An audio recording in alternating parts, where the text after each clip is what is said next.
성경 말씀은 창세기 4장 1절에서 8절까지 말씀입니다. 우리 말씀 한 절씩 교독하고요. 마지막 절은 합독하도록 하겠습니다. 아담이 자기 아내 하와와 동침하니 아내가 임신하여 가인을 낳았다. 하와가 말하였다. 주님의 도우심으로 내가 남자아이를 얻었다. 하와는 또 가인의 아우 아벨을 낳았다. 아벨은 양을 치는 목자가 되고 가인은 밭을 가는 농부가 되었다. 세월이 지난 뒤에 가인은 땅에서 거둔 곡식을 주님께 제물로 바치고 아벨은 양떼 가운데서 맛배의 기름기를 바쳤다. 주님께서 아벨과 그의 바친 제물은 반기셨으나 가인과 그가 바친 제물은 반기지 않으셨다. 그래서 가인은 몹시 화가 나서 얼굴빛이 달라졌다. 주님께서 가인에게 말씀하셨다. 어찌하여 내가 화를 내느냐? 얼굴빛이 달라지는 까닭이 무엇이냐? 내가 올바른 일을 하였다면 어찌하여 얼굴빛이 달라지느냐? 내가 올바르지 못한 일을 하였으니 죄가 너의 문에 도사리고 앉아서 너를 지배하려고 한다. 너는 그 죄를 잘 다스려야 한다. 가인이 아우 아벨에게 말하였다. 우리 들로 나가자. 그들이 들에 있을 때에 가인이 그의 아우 아벨을 쳐 죽였다. 아멘. 우리가 창세기를 읽다 보면 그때 그 일이 일어나지 않았어야 했는데 라고 여겨지는 그런 사건들이 나오게 됩니다. 그 가운데 첫 번째는 바로 창세기 3장에 나오죠. 아담과 하와가 뱀의 유혹에 넘어져서 선악과를 따먹은 일. 그때 그 일이 일어나지 않았어야 되는데, 여러분 이 생각이 가장 먼저 들죠. 두 번째 사건이 뭘까요? 오늘 본문의 사건입니다. 형이 동생을 죽이는 끔찍한 살인 사건이 일어납니다. 창세기 3장에서 죄가 시작되는 것을 우리에게 보여줍니다. 그리고 그 죄가 어떤 속성이 있는지를 우리에게 보여주는데요. 여러분 죄의 속성 가운데 하나가 뭐냐면 죄는 반드시 자라난다라는 거예요.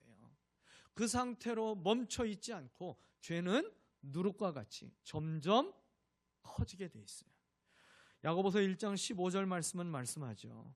욕심이 잉태하면 죄를 낳고 죄가 자라면 죽음을 낳습니다. 이 죄라는 것을 그냥 내버려 두면요 죽어야 끝난다라는 거예요. 그 죄로 인해서 우리의 삶에 결국 죽음이라는 것이 찾아오게 만든다는 것이죠. 첫사람인 아담이 범죄하자 가장 먼저 그 죄로 인해서 나타나는 영향력이 어떠한 것인지 성경은 우리에게 선명하게 보여줍니다.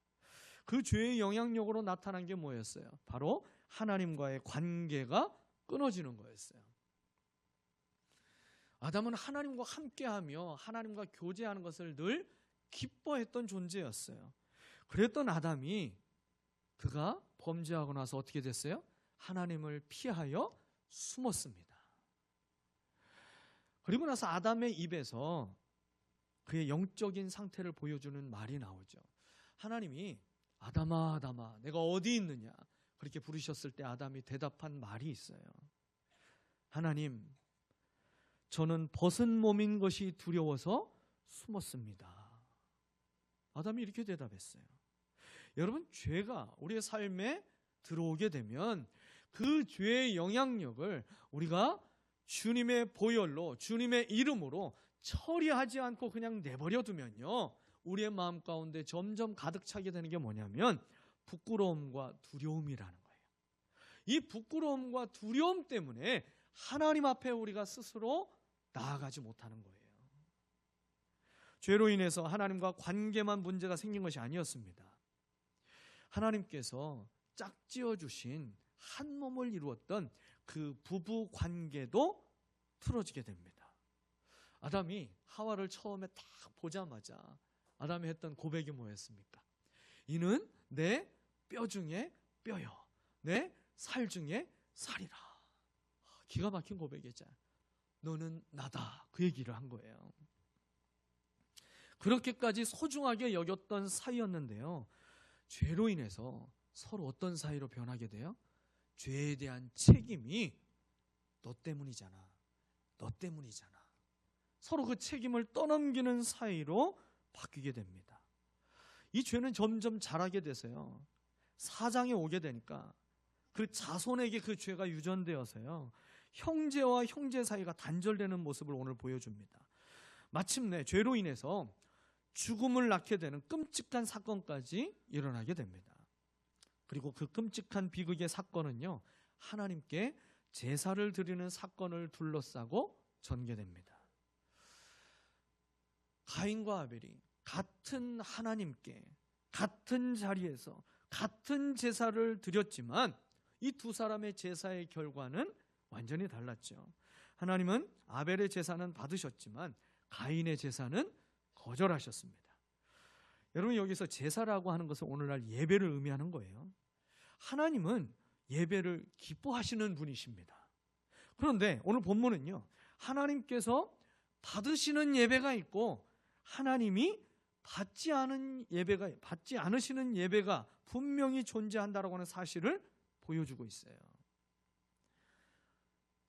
그저 예배를 드리기만 하면 하나님은 무조건 우리의 예배를 기쁘게 받으시는 것이 아니라는 겁니다. 우리가 이 자리에서 함께 한 공간에서 같은 시간에 한 입으로 찬양하고 함께 아멘하고 함께 그렇게 말씀을 듣고 있지만 어떤 사람의 예배는 하나님이 지금 기쁘게 받으시지만 어떤 사람의 예배는 가인의 예배와 비슷해서 하나님이 받기 어려운 예배도 있다라는 것이죠. 여러분, 예배하는 자가 먼저 기억해야 할 중요한 것은 내가 드리고 있는 예배의 행위가 아닙니다. 내가 드리고 있는 예배의 행위가 중요한 것이 아니라 내가 드린 그 예배를 하나님이 받으셨는가, 이것이 더 중요하다는 사실이에요. 새해를 시작하며 우리가 많은 결단들을 하셨죠. 우리가 올해는 더 열심히 한번 살아봐야 되겠다, 더 성실하게 그리고 더 건강하게 살아봐야 되겠다, 여러 다짐을 하셨을 거예요. 그러나 성도의 삶에서 가장 우선돼야 할 결단은요, 내가 어떤 예배자가 되어야 할 것인가에 대한 결단입니다. 하나님이 받지 않으시는 예배를 내가 계속해서 반복하면서도 나는 매주일 예배를 드렸으니까, 그러면서 그저 스스로 만족하는 신앙에 내가 머물 것인지, 아니면 내 마음과 삶을 새롭게 하여서 하나님이 기뻐 받으시는 예배자가 될 것인지, 여러분, 우리의 영적인 방향을 우리는 연초에 결정해야 합니다. 올해 저와 여러분이 드리는 모든 예배가 하나님이 기뻐 받으시는 예배가 되기를 소망합니다. 오늘 말씀을 통해서 그동안 예배의 형식은 갖추고 있었지만 하나님이 받지 않으시는 예배를 드리고 있었다라는 것을 성령께서 깨닫게 하신다면요, 여러분, 마음을 다해 하나님께 회개하고 이제 하나님이 기쁘게 받으시는 예배를 올해뿐만 아니라 우리가 주님 부르시는 그날까지 우리의 남은 평생 드릴 수 있게 되시기를 주님의 이름으로 축원합니다. 오늘 본문을 읽게 되면 가인과 아벨이 드렸던 그 제사, 즉 예배에는 도대체 어떤 차이가 있었기에 하나님이 받으시기도 하고 거절하시기도 하는 이 극명한 차이가 있게 되었을까라고 하는 질문이 우리의 마음에 떠오르게 되죠. 두 사람이 드렸던 재물 때문에 하나님이 한 사람의 예배는 받으시고 한 사람의 예배는 거절하셨을까요? 가인은요, 그 아담과 하와의 장손이었어요. 창세기 3장 15절을 보면 하나님께서 이 아담과 하와에게 하셨던 약속의 말씀이 있었죠. 여자의 후손으로 뱀의 머리를 밟게 하겠다, 사단의 권세를 이기게 하겠다. 이 아담과 하와는 가인이 그런 존재라고 생각했던 것 같습니다. 그래서요, 가인의 이름 자체가 그 뜻이 뭐냐면 하나님께서 주셔서 내가 얻은 아들이다. 근데 이게요, 원어적으로 보면 내가 여호와를 낳았다, 그 말이에요. 사단의 권세를 이길 수 있도록 약속하신 그 하나님의 권세가 있는 그 아들을 하나님이 내게 주셨다. 그런 이름의 뜻이 가인입니다. 굉장한 이름의 뜻이에요. 아벨의 이름은요, 참 아벨이 굉장히 살아가면서 서운했을 것 같아요. 왜 난 이런 이름을 지었나. 아벨의 이름의 뜻은요, 잡히지 않는 바람인 거예요. 바람. 헛된 것, 무의미한 것. 어떻게 아들 이름을 그렇게 지었을까 생각이 되죠. 그러니까요, 이 가인에게 모든 기대가 다 쏠려져 있는 거예요. 이 가인으로 모든 것이 다 이미 이루어진 것처럼 기대와 소망이 가득한 것입니다. 둘째는 있어도 되고 없어도 큰 문제가 되지 않는 존재가 아벨이었어요. 그러니 가인에게 아담이 소유하고 있었던 그 땅을 유업으로 준 거죠. 그러니 가인이 농사를 지은 것입니다. 가인은 농사를 짓고 살았기 때문에 곡식으로 제사를 드렸어요. 아벨은요, 아버지의 땅을 받지 못해서 그는 양을 치는 목축업을 하게 됩니다. 그래서 자신의 양을 잡아서 제물로 드렸어요. 두 제물 중에 하나님이 받지 않으시는 제물을 가인이 드렸기에 가인의 제사를 거절하셨을까요? 분명 그것은 아닙니다. 레위기 2장을 보면 하나님께서 이스라엘 백성들에게 여러 가지 제사를 명령하십니다. 그 제사 가운데 하나가 뭐냐면 소제에 대한 명령을 드리세요. 근데 그 소제가 뭐냐면 곡식으로 드리는 제사예요. 하나님은 곡식으로 드리는 그 제사도 기쁘게 받으십니다. 그렇다면 왜 하나님은 가인의 제사는 거절하시고 아벨의 제사는 받으셨을까요? 아벨이 드린 제물만 하나님이 받으셨던 이유가 무엇이었을까요? 여러분, 이 질문에 대한 답을 우리가 분명하게 발견할 때 우리가 이 땅에서 드리는 모든 예배가 하나님이 받으시는 예배가 될 수 있습니다. 또 우리 인생이 하나님이 받으시기에 합당한 인생이 될 수 있을 것입니다. 아벨이 드린 제사를 통해서 하나님이 받으시는 예배가 되기 위해서 우리에게 필요한 것이 무엇인지 오늘 본문은 세 가지로 우리에게 가르쳐주고 있어요. 첫 번째는요, 바로 하나님은 처음 것을 기쁘게 받으시는 분입니다. 하나님은 처음 것을 기쁘게 받으시는. 아벨이 드렸던 제물에 대해서 오늘 4절에서는 특별한 수식어가 그 앞에 붙어 있는 것을 볼 수 있어요. 4절 말씀에 이렇게 이야기했죠. 아벨은 양떼 가운데서 맛배에 기름기를 바쳤다. 양떼 가운데서 맛배를 드렸다. 이게 무슨 말이에요? 맛배는 우리가 첫 아들을 맏아들이라고 얘기했잖아요. 그러니까 처음으로 얻었던 그 양의 새끼를 드렸다라는 거죠. 첫 소득을 하나님 앞에 드린 것입니다. 가인이 드린 제물과 아벨이 드린 제물의 차이는 여기에 있어요. 처음 것을 드렸느냐, 아니면 그저 있는 것 가운데 아무 것이나 드렸느냐. 여러분, 이 차이인 것입니다. 가인도 농사를 지어서 그의 수확을 했으면 그가 첫 번째로 수확했던 것을 그가 얼마든지 하나님께 드릴 수 있었잖아요. 그런데 가인은 그렇게 드리지 않았어요. 그저 있는 것 중에 손에 잡히는 것을 하나님 앞에 드린 것입니다. 아벨의 제물 앞에 있었던 그 수식어, 처음 것이라고 하는 것을 가인의 제물에서는요, 우리는 전혀 그 수식어를 찾아볼 수가 없어요. 하나님은 처음 것을 기뻐하십니다. 이 사실을 성경은요, 곳곳에서 우리에게 가르쳐 주세요. 출애굽기 말씀을 보면 13장 2절에 이스라엘 자손 중에서 사람이나 짐승을 막론하고 태에서 처음 난 모든 것은 다 거룩히 구별하여 내게 돌리라. 왜냐하면 이것은 내 것이라. 그렇게 말씀하고 있죠. 출애굽기 23장 19절 내 토지에서 처음 거둔 열매에 가장 좋은 것을 가져다가 너의 하나님 여호와의 전에 드릴지니라. 잠언에서도 말씀하고 있어요. 잠언 3장 9절 내 재물과 내 소산물에 처음 익은 열매로 여호와를 공경하라. 하나님이 처음 것을 기뻐하시는 이유는 두 가지로 요약할 수가 있어요. 하나는요, 처음 것은 바로 하나님의 것으로 구별된 것이기 때문에 하나님이 처음 것을 기뻐하십니다. 하나님의 것을 하나님의 것이라 인정하고 하나님께 다시 돌려드릴 때에 하나님이 기뻐하시는 거예요. 그래서요, 처음 것을 드린다라는 게 뭘까요? 하나님의 주인 되심을 인정하는 것이 처음 것을 드리는 겁니다. 내가 주인이 되어서 내가 정한 것을 드리는 것이 예배가 아니라요, 하나님이 우리 인생의 주인 되심을 고백하며 하나님이 원하시는 것을 드리는 것, 여러분, 그것이 참된 예배인 것입니다.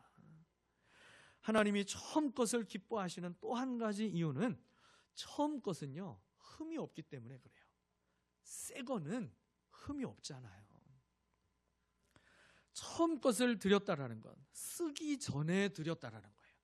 내가 쓰기 전에 먼저 하나님의 것을 구별해서 하나님께 드린 거예요. 여러분, 하나님을 향한 믿음을 가장 정직하게 표현할 수 있는 것이 바로 헌금입니다. 우리가 좀 전에 하나님 앞에 그렇게 구별해서 드렸던 그 헌금이에요.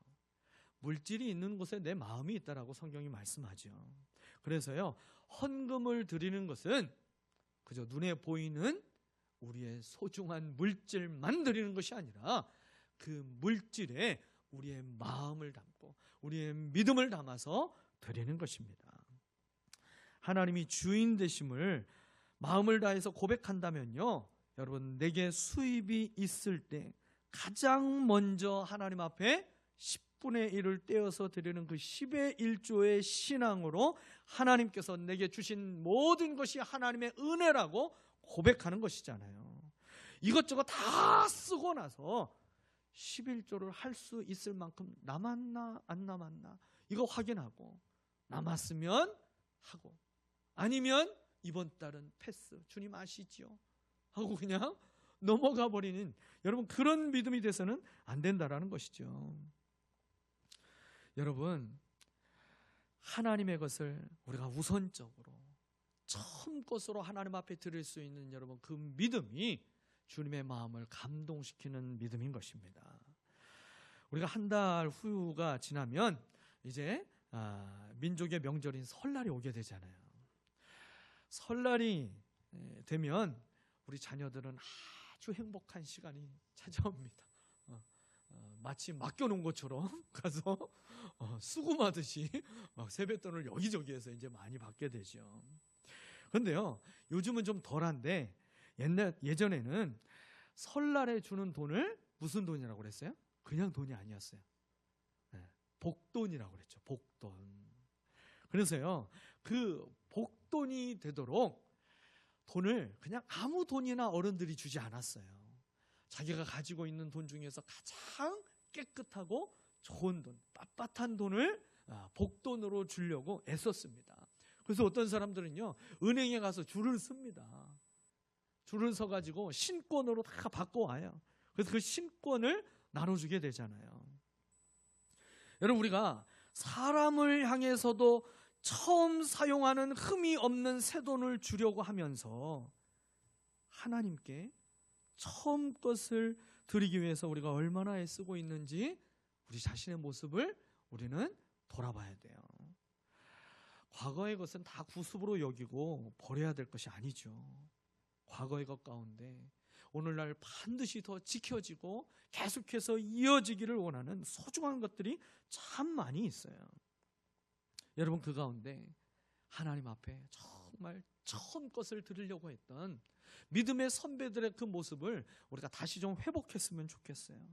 과거 믿음의 선배들은요, 주일에 하나님 앞에 헌금을 드리려고요, 자기가 가지고 있는 돈 중에서 제일 깨끗한 돈을 준비하셨어요. 그리고 어떤 분은요, 구겨진 돈을 드리는 것이 너무 마음에 걸리는 거예요. 하나님 앞에 가장 최상의 것을 드리고 싶은데 내가 이 구겨진 돈을 드리는 것이 마음이 아파가지고, 어떤 분은요, 그걸 다리미로 다 다려가지고 펴서 드렸어요. 실제로 흠이 없는 것을 드리길 원했던 신앙이 오늘날 다시 회복되면 얼마나 좋을까 생각하게 됩니다. 여러분, 그러한 신앙의 유업을 물려줄 수 있는 저와 여러분의 가정이 되시기를 주님의 이름으로 축복합니다. 처음 것을 드리는 그 마음을 우리가 다시 회복할 때에 하나님이 우리의 예배를 기쁘게 받으십니다. 두 번째로, 하나님이 아벨의 제물을 받으신 이유는요, 예배자가 드린 제물이기 때문에 받으신 거예요. 그 제물 자체가 값어치가 있고 좋은 것이기 때문에 받은 것이 아니라 예배자가 드리고 있는 제물이기 때문에 그 제물을 받으셨어요. 아벨의 제물을 받으실 때에 우리가 주목해야 할 말씀이 있어요. 아벨이 이제 양의 첫 새끼를 드린 그 제사에 대한 하나님의 반응이 그 뒤에 나오고 있죠. 주님께서 아벨과 그가 바친 제물은 반기셨다 말씀했죠. 아벨이 드린 제사에 대해서 하나님께서 이 아벨이 드린 제물만 받으셨다고 하지 않으셨어요. 아벨과 그가 바친 제물, 이 둘을 구분해서 두 가지를 다 받으셨다라고 성경이 말씀하죠. 이게 무슨 의미일까요? 제물 때문에 아벨을 받으신 것이 아니라요, 아벨 때문에 아벨이 드렸던 제물을 받으신 것입니다. 가인에 대해서도 동일한 구조로 말씀하셨어요. 가인과 그가 바친 제물은 반기지 않으셨다. 7절을 보니까요, 이 일로 인해서 가인의 얼굴빛이 막 변했다라고 그랬잖아요. 막 울그락불그락 하면서 아마 하나님의 불이 나타나서 그 제물을, 아벨의 제물은 하나님께서 다 흠양하셨지만 가인의 제물에는 아무런 변화가 없는 것을 보고 왜 내가 드린 제물에는 하나님이 아무런 반응이 없으시지? 그러면서 얼굴빛이 변한 것 같습니다. 그 얼굴빛이 변한 가인을 향하여서 하나님이 7절에 말씀하셨어요. 내가 올바른 일을 하였다면 어찌하여 얼굴빛이 달라지느냐? 그렇게 말씀하시며 하나님이 책망하시는 모습을 보여줍니다. 이 말씀은요, 가인의 삶을 보시고 아시는 하나님께서 너는 예배자로 살지 않았잖아, 선을 행하며 살지 않았잖아, 지금 그 말씀을 하고 있는 것입니다. 하나님은 이 가인의 삶을 통해서 아벨의 삶이 어떠했는지를 우리에게 말씀해 주고 있어요. 아벨은요, 자신의 삶을 하나님 앞에서 살아가는 예배자로 살았습니다. 하나님 앞에서 살아가는 인생이었기 때문에 악이 아니라 끊임없이 선을 선택하며 사는 거예요.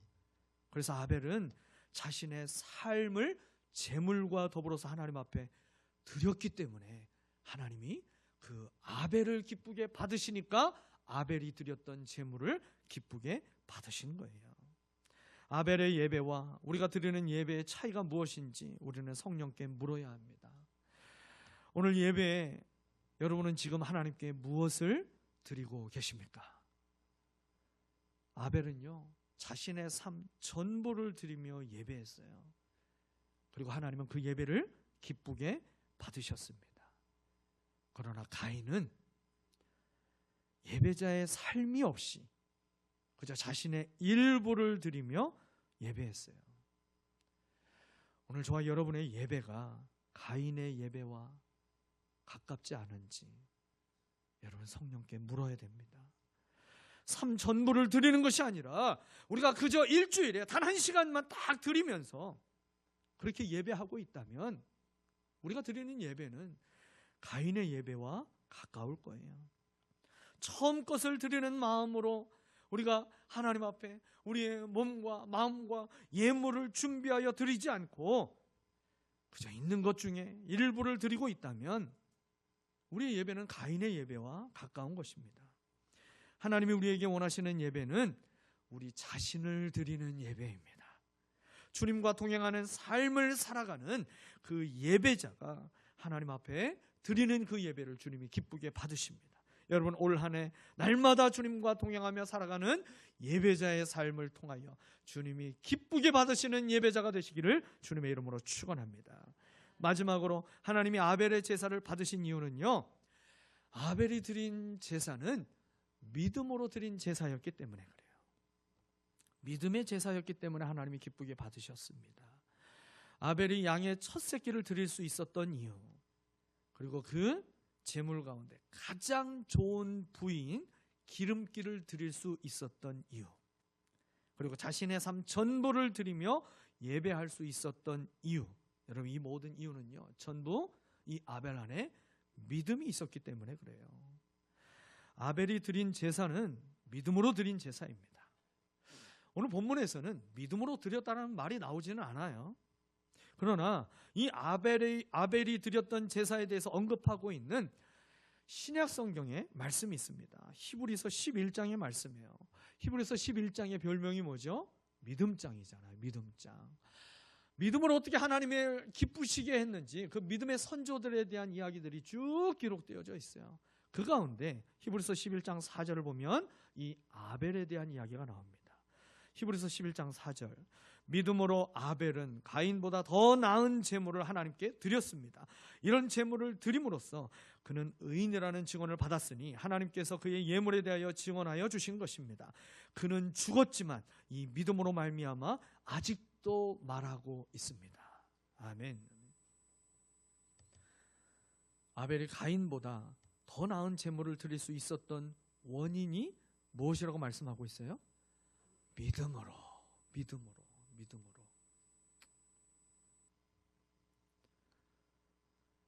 호랑이는 죽어서 가죽을 남기고 사람은 죽어서 이름을 남긴다고 하죠. 그런데요, 이름이 계속 남는 것이 아니라 오늘 성경에 뭐라고 말씀했어요? 믿음이 살아서 계속해서 말을 하고 있다. 그 얘기하고 있어요. 여러분, 믿음의 아름다운 삶을 살았던 사랑하는 부모님, 또 조부모님의 그 모습을 우리가 기억하면서 그 믿음이 계속해서 내게 말을 걸어올 때가 있잖아요. 너 지금 그렇게 믿으면 안 되잖아. 그 아름다운 믿음의 삶을 살았던 너희 믿음의 선조들이 있었잖아. 너도 그 믿음을 닮아가야 되잖아.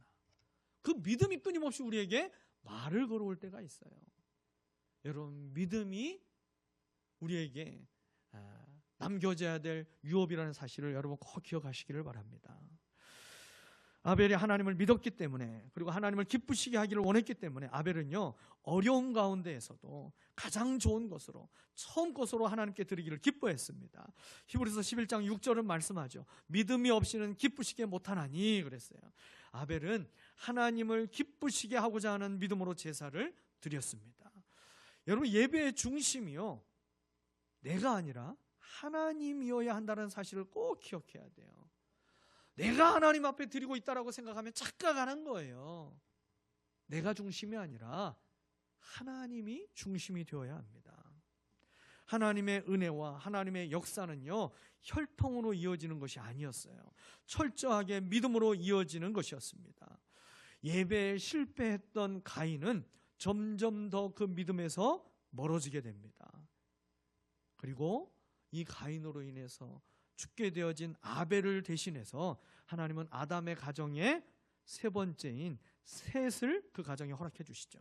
그리고 이 셋을 통해서 믿음으로 예배하는 신앙이 회복하게 하셨어요. 여러분, 결국 믿음에서 멀어졌던 이 가인의 후손은 어떻게 됩니까? 창세기 5장을 보면 홍수의 심판에서 그 가인의 후손은 전부 다 사라지게 돼요. 예배에 실패한 백성은 사라지게 돼 있어요. 기억되지 않는 존재로 사라지게 돼 있습니다. 그러나 셋의 후손, 그 예배가 회복되었던 셋의 후손이었던 노아를 통하여서 노아와 그의 가족들이 하나님의 큰 구원을 얻고 생명을 얻는 놀라운 그 은혜가 임하게 된 것을 보게 합니다. 여러분, 이제 마지막 때가 가까워질수록 우리가 더욱더 힘써야 될 것이 무엇이냐면 바로 예배입니다.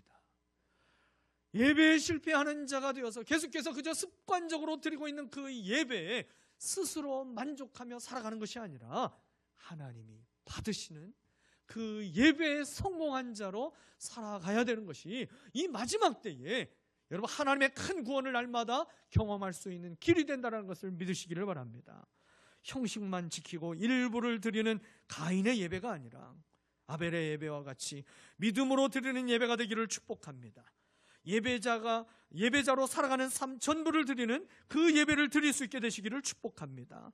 하나님이 주인 되심을 인정하고 처음 것을 드리는 아벨의 예배가 오늘 저와 여러분의 예배가 되기를 주님의 이름으로 축복합니다.